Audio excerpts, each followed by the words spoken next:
Уже с самого начала 2021 года, 3 января в Далласе, США, состоится первый большой боксерский поединок, в котором сойдутся проспект легкого веса Райан Гарсия и уже достаточно опытный и титулованный Люк Кэмпбелл.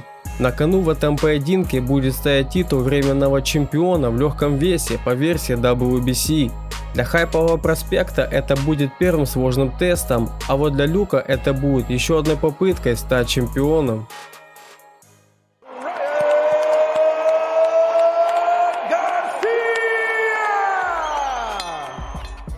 22-летний американец, топовый проспект легкого дивизиона, а также новая звезда Golden Boy. Много кто скажет о нем как о будущем чемпионе, и что он протеже легендарного Оскара де ла Хойи. Молния выступает профессионалом с 2016 года, и за 4 года он имеет в активе 20 поединков. Пока что Гарсия оправдывает все выданные ему авансы, но топовой оппозиции у него еще не было.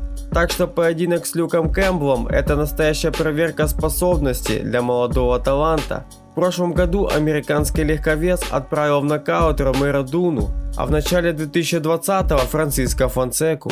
Послужной список Райана Гарсии насчитывает 20 побед, 17 нокаутов и 0 поражений.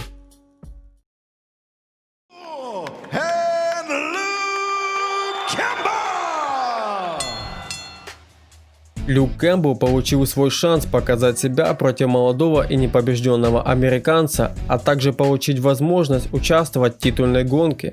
Люк Кэмпбелл имеет хорошую школу бокса, а также долгий и обширный любительский опыт.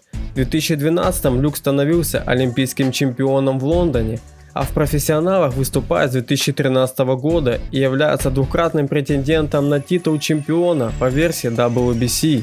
Из оппозиции у Люка Кэмпбелла можно выделить такие имена, как Хорхе Линарес и Василий Ломаченко. Хоть и Кэмпбелл проиграл оба поединка по очкам, но тем не менее он показал свою стойкость и накопил большой опыт.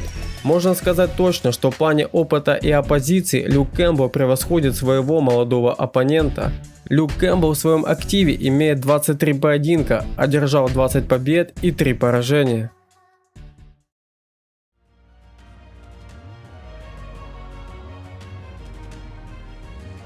Многие специалисты считают, что этот поединок шансами 50 на 50. Этот бой можно назвать классическим противостоянием молодости против опыта, и возможно, что Люк Кэмпбелл выбрал лучший момент, чтобы протестировать молодого таланта. А для Гарсии это будет первым сложным тестом, потому что у американца еще не было достойной оппозиции, и для него это шанс показать себя и все свои способности. Люк Кэмпбелл стилистически очень неудобный оппонент для Гарсии. Он левша, да и в размерах он не сильно уступает американцу. Из плюсов у Гарсии можно выделить его панч, скорость и неплохой тайминг. Гарсия бьет очень быстро и хлестко. А из плюсов у Люка Кэмпбелла можно выделить его неплохую защиту, технику и его опыт. Также можно добавить его выносливость и движение на ногах. Хотелось бы отметить, что большинство поединков американец закончил нокаутом, но в этом бою ему нужно показать не только мощный панч, но и свой бойцовский IQ. Многие скажут, что Люк Кэмпбелл уже битый боец, но я думаю, что он даст тяжелый бой молодому проспекту. Я думаю, что этот поединок начнется без раскачки, где американец будет пытаться подловить Кэмпбелла своим мощным левым боковым, а Люк будет много двигаться и бить свои комбинации под неудобными углами. Я уже отмечал, что у Люка неплохая защита, и поэтому поймать Кэмпбелла чистым панчем будет очень сложно. На дальней дистанции у Кэмпбелла будет больше шансов, а вот в ближнем бою Гарсия может быть более опасным. Этот поединок будет настоящей проверкой выносливости для американца, и поэтому Кэмпбелл, возможно, попробует измотать Гарсию и попытается затянуть бой до второй половины. Конечно, в плане техники Люк лучше оснащен, чем американец, но это бокс, и одно меткое попадание от молодого проспекта может закончить этот поединок. И поэтому, если честно, очень сложно давать прогноз на этот поединок, но все же я считаю, что этот бой с шансами 50 на 50.